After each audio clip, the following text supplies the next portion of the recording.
ഇതിനാണെങ്കിൽ മുൻകാല പ്രാബല്യം വരുത്തുകയാണ്. 2016-17 മുതൽ 2023-24 വരെയുള്ള 7 സാമ്പത്തിക വർഷങ്ങളിൽ 1,07,513 കോടി രൂപയുടെ നഷ്ടമാണ് കേരളത്തിന് ഉണ്ടായിട്ടുള്ളത്. 15ാം ധനകാര്യ കമ്മീഷൻ്റെ നിർദ്ദേശങ്ങൾക്ക് പ്രസിഡന്റിൻ്റെ അംഗീകാരം ലഭിക്കുകയും യൂണിയൻ സർക്കാർ തന്നെ അവ പാർലമെൻറ്റിനെ അറിയിക്കുകയും ചെയ്തിട്ടുള്ളതാണ്. എന്നാൽ ഈ നിർദ്ദേശങ്ങൾക്ക് ഘടകവിരുദ്ധമായാണ് മുൻകാല പ്രാബല്യത്തോടെ കേരളത്തിൻ്റെ വായ്പാ പരിധിയെ പരിമിതപ്പെടുത്തിയിരിക്കുന്നത്. ചുരുക്കത്തിൽ യൂണിയൻ സർക്കാർ പാർലമെൻറ്റ് നൽകിയിട്ടുള്ള ഉറപ്പിനെ തന്നെ ലംഘിക്കുകയാണ്. നമുക്കറിയാം, പല കാര്യങ്ങളിലും നല്ല പ്രകടനം കേരളം കാഴ്ചവെക്കുന്നുണ്ട്. ആ കേരളത്തിനെതിരെ പ്രത്യേക രീതിയിലുള്ള സാമ്പത്തിക ഉപരോധം ഏർപ്പെടുത്തുന്ന നിലയാണ് ബോധപൂർവം കേന്ദ്ര ഗവൺമെൻറ് ഭാഗത്ത് നിന്നുണ്ടാകുന്നത്. യൂണിയൻ സർക്കാർ പിന്തുടരുന്ന രാഷ്ട്രീയ സാമ്പത്തിക നയങ്ങൾ അതേ രീതിയിൽ പിന്തുടരാത്ത ഒരു സംസ്ഥാനമാണ് കേരളം. ആ കാരണം വെച്ച് കേരളത്തെ അവഗണിക്കുന്നുവെന്നാണ് ബഹുജനങ്ങൾ കണക്കാക്കുന്നത്. തീർത്തും ജനാധിപത്യ വിരുദ്ധമായ സമീപനമാണ് ഇത്. സംസ്ഥാനത്തെ ജനങ്ങൾ തള്ളിക്കളഞ്ഞ, ജനങ്ങളാൽ തിരസ്കരിക്കപ്പെട്ട നയങ്ങൾ സംസ്ഥാനങ്ങൾക്കുമേൽ അടിച്ചേൽപ്പിക്കാനാണ് യൂണിയൻ സർക്കാർ ശ്രമിക്കുന്നത്. സംസ്ഥാനങ്ങളിൽ നടപ്പാക്കേണ്ട പദ്ധതികൾക്കുമേൽ യൂണിയൻ സർക്കാർ നിയന്ത്രണം ഏർപ്പെടുത്തുകയാണ്. കേരളത്തെ സംബന്ധിച്ചിടത്തോളം ഇത് ഒരു രീതിയിലും അംഗീകരിക്കാൻ കഴിയുന്നതല്ല. യൂണിയൻ സർക്കാർ പിന്തുടരുന്ന രാഷ്ട്രീയ സാമ്പത്തിക നയങ്ങളുണ്ട്. ആ രാഷ്ട്രീയ സാമ്പത്തിക നയങ്ങളോട് കേരളത്തിന് യോജിപ്പില്ല. ഞങ്ങൾ വിശ്വസിക്കുന്നതും ജനങ്ങൾ ജനാധിപത്യ വിധിയിലൂടെ അംഗീകരിച്ചതുമായ നയങ്ങൾ നടപ്പാക്കാൻ അനുവദിക്കണം. അല്ലെങ്കിൽ അത് ജനാധിപത്യത്തെ കശാപ്പ് ചെയ്യലാകും. അത് ഭരണഘടന ധ്വംസനവുമാകും. യൂണിയൻ സർക്കാരിൻ്റെ ഇത്തരം വിവേചനങ്ങൾ കേരള സമ്പദ്ഘടനയ്ക്കും സമൂഹത്തിനും മേൽ ദൂരവ്യാപകമായ പ്രത്യാഘാതങ്ങളാണ് ഉണ്ടാക്കാൻ പോകുന്നത്. കേരളത്തിൻ്റെ ഇപ്പോഴത്തെ GSDP ഏതാണ്ട് 11 ലക്ഷം കോടി രൂപയാണ്. വായ്പ പരിമിതപ്പെടുത്തിക്കൊണ്ട് മാത്രം ഇതിൻ്റെ ഏകദേശം 10% കേരളത്തിന് നഷ്ടപ്പെടുന്നത്. ഇത്തരത്തിൽ യുക്തിരഹിതമായി പൊടുന്നനെ വരുത്തുന്ന വെട്ടിക്കുറവുകൾ സംസ്ഥാനത്തിൻ്റെ വികസനക്ഷേമ പ്രവർത്തനങ്ങളെ പ്രതികൂലമായി ബാധിക്കുകയാണ്. ക്യാപിറ്റൽ എക്സ്പെൻഡിച്ചർ മൾട്ടിപ്ലയർ ഇഫക്റ്റ് കണക്കുകൂട്ടിയാൽ അടുത്ത 5 വർഷം കൊണ്ട് ഏതാണ്ട് 2 മുതൽ 3 ലക്ഷം കോടി രൂപ വരെ കേരളത്തിന് നഷ്ടമുണ്ടാകും. അതായത് അക്കാലയളവ് കൊണ്ട് കേരളത്തിൻ്റെ സമ്പദ്ഘടന 20 മുതൽ 30% വരെ ചുരുങ്ങും. 2018 പ്രളയത്തിൻ്റെ ഘട്ടത്തിലും കേരളത്തോട് ഇത്തരത്തിൽ യൂണിയൻ സർക്കാർ വിവേചനം കാട്ടിയിരുന്നു. പ്രളയത്തെ അതിജീവിക്കാനുള്ള പാക്കേജ് ഒന്നും കേരളത്തിന് പ്രത്യേകമായി ഏർപ്പെടുത്തിയില്ല. പ്രളയഘട്ടത്തിൽ നടത്തപ്പെട്ട ദുരിതാശ്വാസ പ്രവർത്തനങ്ങൾക്ക് നിർബന്ധപൂർവം പണം ഈടാക്കി. ആ ഘട്ടത്തിൽ ലഭ്യമാക്കിയ ഭക്ഷ്യധാന്യങ്ങൾക്ക് വരെ പണം പിടിച്ചുപറിച്ചു. ഇത്തരം ദുരന്തങ്ങൾ അടിക്കടി ഉണ്ടാകുന്നതുകൊണ്ട് കേരളത്തിലൊരു കാലാവസ്ഥാ ഗവേഷണ കേന്ദ്രം ഏർപ്പെടുത്തണമെന്ന് കേരളം ആവശ്യപ്പെട്ടു. പക്ഷേ അതും യൂണിയൻ ഗവൺമെൻറ് നിഷേധിച്ചു. പ്രളയഘട്ടത്തിൽ കേരളത്തിന് സഹായം ലഭ്യമാക്കാനായി പല വിദേശ രാജ്യങ്ങളും സ്വമേധയാ മുന്നോട്ട് വന്നു. പക്ഷേ അവ സ്വീകരിക്കുന്നതിൽ നിന്ന് കേരളത്തെ വിലക്കി. കേരളത്തിലെ സഹോദരങ്ങൾ പ്രവാസികളായി വിവിധ രാജ്യങ്ങളിലുണ്ട്. അവരെ അവിടുന്ന് സംഭാവന നൽകാൻ തയ്യാറാണ്. ഏതെങ്കിലും മന്ത്രിമാരാരെങ്കിലും വന്നാൽ നന്നാകുമെന്ന് പറഞ്ഞതിൻ്റെ ഭാഗമായി അവരെ പോയി കാണുന്നതിന് കേരളത്തിന് തീരുമാനമെടുത്തു. പക്ഷേ കേരളത്തിൻ്റെ മന്ത്രിമാരെ യൂണിയൻ സർക്കാർ വിലക്കുന്ന നിലയാണ് എടുത്തത്. എത്ര മനുഷ്യത്വരഹിതമായ രീതിയിലാണ് കേന്ദ്ര ഗവൺമെൻറ്റിൻ്റെ സമീപനമെന്താണ് ഇത് കാണിക്കുന്നത്.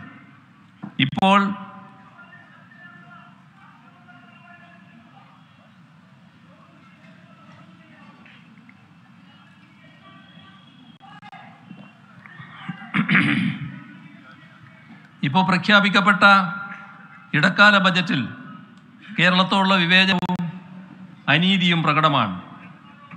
കേരളത്തിൻ്റെ ആവശ്യങ്ങളൊന്നും അംഗീകരിക്കപ്പെട്ടിട്ടില്ല.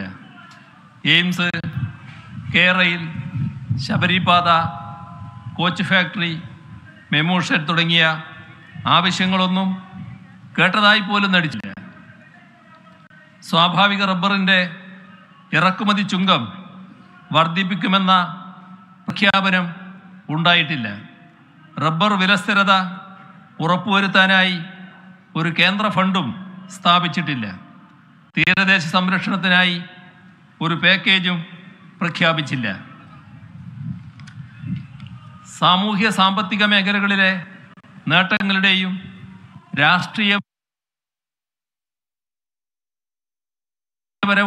രാഷ്ട്രീയപരവും പ്രത്യയശാസ്ത്രപരവുമായ വ്യത്യാസങ്ങളുടെയും പേരിൽ കേരളത്തെ ശിക്ഷിക്കുകയാണ്. ഇതേ അനുഭവം NDA ഇതര സംസ്ഥാന സർക്കാരുകളെല്ലാം രാജ്യത്ത് നേരിടുകയാണ്. ഇതിനെ അതിജീവിക്കണമെങ്കിൽ നമ്മൾ ഒരുമിച്ച് നിന്നേ മതിയാകും. നമ്മളുടെ ഒരുമയെ അസ്ഥിരപ്പെടുത്താനുള്ള ആസൂത്രിതമായ ശ്രമങ്ങൾ ശക്തിപ്പെടുമ്പോൾ അവയ്ക്കെതിരെ കൂടുതൽ യോജിപ്പോടെ നമ്മൾ പ്രവർത്തിക്കണം. അങ്ങനെ ഫെഡറലിസത്തെയും സഹകരണാത്മക ഫെഡറലിസത്തെയും ശക്തിപ്പെടുത്തണം. ഇന്നലെ ബഹുമാനായ പ്രധാനമന്ത്രി ഇത്തരത്തിലുള്ള ചില പ്രക്ഷോഭങ്ങൾ കൂടി മനസ്സിൽ വെച്ചുകൊണ്ടാകാം ഇന്നലെ കർണാടക പ്രക്ഷോഭവുമായി രംഗത്ത് വന്നു. ഇന്ന് ഈ പ്രക്ഷോഭം നടക്കുന്നു. തമിഴ്നാട് ഇതേ രീതിയിലുള്ള പ്രക്ഷോഭം ഉയർത്തുന്നു. എല്ലാം ഇത്തരത്തിൽ അപകടം നേരിടുന്ന സംസ്ഥാനങ്ങൾ യൂണിയൻ സർക്കാരിൻ്റെ നിലപാടിൽ പ്രതിഷേധിക്കുകയാണ്. അപ്പോൾ രാജ്യത്തിൻ്റെ പൊതുവായ ഐക്യത്തിനെതിരെ എന്തോ സൗത്ത് ഇന്ത്യ പ്രത്യേകമായ രീതിയിൽ അണിനിരക്കുന്നു എന്ന മട്ടിലുള്ള ഒരു പ്രതികരണം പ്രധാനമന്ത്രിയുടെ ഭാഗത്ത് നിന്ന് വരികയുണ്ടായി. രാജ്യത്തിൻ്റെ ഐക്യത്തിന് വിഘാതം സൃഷ്ടിക്കുന്ന നടപടികൾ യൂണിയൻ സർക്കാരിൻ്റെ ഭാഗത്താണ് ഉണ്ടാകുന്നത്. ഞങ്ങൾ രാജ്യത്തിൻ്റെ ഐക്യത്തിന് വേണ്ടിയാണ് നിലകൊള്ളുന്നത്. രാജ്യത്തിൻ്റെ ഫെഡറലിസമാണ് രാജ്യത്തിൻ്റെ ഐക്യം ഉറപ്പുവരുത്തുന്നത്. മതനിരപേക്ഷതയാണ് രാജ്യത്തിൻ്റെ ഐക്യം ഉറപ്പുവരുത്തുന്നത്. അത്തരം കാര്യങ്ങൾ ശക്തിപ്പെടുത്തണം എന്നത് തന്നെയാണ് ഞങ്ങളുടെ പൊതുവായ നിലപാട്. അതിൽ ഏതെങ്കിലും തരത്തിലുള്ള വെള്ളം ചേർക്കലുകൾ നടക്കുമ്പോൾ, അതിന് വ്യതിയാനങ്ങളുണ്ടാകുമ്പോൾ അതിനെതിരെ ഞങ്ങൾ പ്രതികരിക്കുന്നുവെങ്കിൽ അത് രാജ്യത്തിൻ്റെ ഐക്യത്തിനാണ് വഴിവെക്കുക എന്നുള്ളതാണ് ഞങ്ങൾക്ക് ആ കാര്യത്തിൽ പറയാനുള്ളത്. ഇടക്കാല ബജറ്റിൽ ഉൾപ്പെടെ രാജ്യത്തെ സാധാരണക്കാർക്കും പാവപ്പെട്ടവർക്കും വേണ്ടി തങ്ങളൊന്നും ചെയ്യാൻ ഉദ്ദേശിക്കുന്നില്ല എന്നാണ് യൂണിയൻ സർക്കാർ വ്യക്തമാക്കിയിട്ടുള്ളത്. എന്നാൽ ജനങ്ങളുടെ സുഖവും ക്ഷേമവും ഉറപ്പുവരുത്താൻ പ്രതിജ്ഞാബദ്ധതയുള്ളവെന്ന നിലക്ക് നമുക്ക് സംസ്ഥാന സർക്കാരുകൾക്ക് അത്തരത്തിലൊരു മനുഷ്യത്വ വിരുദ്ധ സമീപനം കൈക്കൊള്ളാൻ കഴിയുകയില്ല. ഓരോ സംസ്ഥാനത്തിൻ്റെയും അവസ്ഥ പരിശോധിച്ചാൽ ഈ കാര്യം മനസ്സിലാക്കാൻ കഴിയും. വലിയ തോതിൽ കേന്ദ്ര സർക്കാർ സഹായം നൽകുന്ന തൻകുഞ്ഞുങ്ങളായി കണക്കാക്കുന്ന സംസ്ഥാനങ്ങളുടെ പൊതുവായ പുരോഗതി എന്താണ് എന്ന് പരിശോധിക്കുമ്പോൾ അവിടുത്തെ ജനങ്ങളുടെ ജീവിത നിലവാരം എങ്ങനെ പുറകോട്ട് പോകുന്നു എന്നത് കാണാൻ കഴിയും. നമുക്ക് അർഹതപ്പെട്ടത് നേടിയെടുക്കാനായി പോരാടുന്നതിനോടൊപ്പം തന്നെ ജനങ്ങളുടെ ആവശ്യങ്ങൾ നിറവേറ്റാനുള്ള നൂതന മാർഗങ്ങൾ ആരായുകയും വേണം എന്നതാണ് ഞങ്ങൾ കാണുന്നത്. സംസ്ഥാനത്ത് സാമ്പത്തിക വൈഷമ്യമുള്ളത് സംസ്ഥാന സർക്കാരിൻ്റെ കെടുകാര്യസ്ഥത കൊണ്ടാണ് എന്ന് ചിലരെ ആക്ഷേപിക്കാൻ തയ്യാറാകുന്നുണ്ട്. പൂർണ്ണമായും സത്യവിരുദ്ധമായ വാദമാണിത്. വൈഷമ്യങ്ങൾക്കിടയിലും ട്രഷറി സമ്പൂർണമായും കേരളത്തിൽ പ്രവർത്തന സജ്ജമാണ്. തനത് വരുമാനം വളരെ ശ്രദ്ധേയമാവിധം ഉയർന്ന ഘട്ടവുമാണിത്. സംസ്ഥാനത്തിൻ്റെ മൊത്തം ചെലവെടുത്താൽ 2020-21 1,31,884 കോടി രൂപയായിരുന്നു. അത് 2020-21. അപ്പോൾ 2022-23 1,58,738 കോടി രൂപയായി ഉയർന്നു. 1,31,000 കോടിയിൽ നിന്ന് 1,58,000 കോടിയായി ഉയർന്നു. ഈ വർഷാവസാനം അത് 1,68,407 കോടി രൂപയായി ഉയരുമെന്നാണ് നാം കാണേണ്ടത്. ഇത് സംസ്ഥാനത്തിൻ്റെ സാമ്പത്തിക സജീവതയാണ് കാണിക്കുന്നത്, കെടുകാര്യസ്ഥയല്ല. തനത് വരുമാനത്തിൽ കാര്യമായ വർധനവുണ്ടാക്കിക്കൊണ്ട് തന്നെയാണ് കൂടുതൽ തുക ചെലവിട്ടത്. ഒറ്റ വർഷം കൊണ്ട് തനത് നികുതി വരുമാനം 2020-21 47,661 കോടി രൂപയായിരുന്നത് 2021-22 58,341 2022-23 71,968 കോടി രൂപയായും സംസ്ഥാനത്തിന് ഉയർത്താനായി. വർഷാവസാനം 78,000 കോടി രൂപയാവും. അതായത് 2020-21 നിന്ന്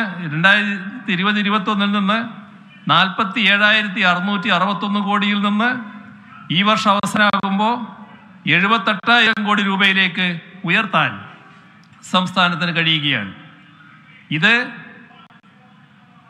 കേന്ദ്ര ഗവൺമെൻറ്റിൻ്റെ ഭാഗത്തു നിന്നുള്ള എല്ലാ ദ്രോഹ നടപടികളും ഉണ്ടായിട്ടും കേരളത്തിലെ സാമ്പത്തിക നിശ്ചലത ഉണ്ടായില്ല എന്നാണ് വ്യക്തമാക്കുന്നത്. ഇങ്ങനെ തനത് വരുമാനം ഉയർത്തിയെടുത്തതാണോ സാമ്പത്തിക കെടുകാര്യസ്ഥത? കേന്ദ്രത്തിൻ്റെ വിപരീത നിലപാടുകളൊക്കെ ഉണ്ടായിട്ടും ക്ഷേമ സേവന മേഖലകളിൽ ഒരു കുറവും വരുത്തിയില്ല.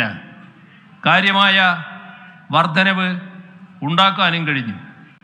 65 രൂപ സംസ്ഥാനം പിരിച്ചെടുത്താൽ 35 രൂപ കേന്ദ്രം തരുമെന്നാണ് കണക്ക്. കേരളം തനത് നികുതി വരുമാനമായി 79 രൂപ പിരിച്ചെടുക്കുമ്പോൾ കേന്ദ്രം തരുന്നത് 21 രൂപയാണ്. ഇത് മറ്റ് ചില സംസ്ഥാനങ്ങളുടെ കണക്ക് നോക്കണം. ഉത്തർപ്രദേശിന് 100-ൽ 46, ബീഹാറിന് 100-ൽ 70, കേരളത്തിന് 100-ൽ 21. ഇതിനെ വിവേചനമെന്നല്ലാതെ എന്താണ് പറയേണ്ടത്?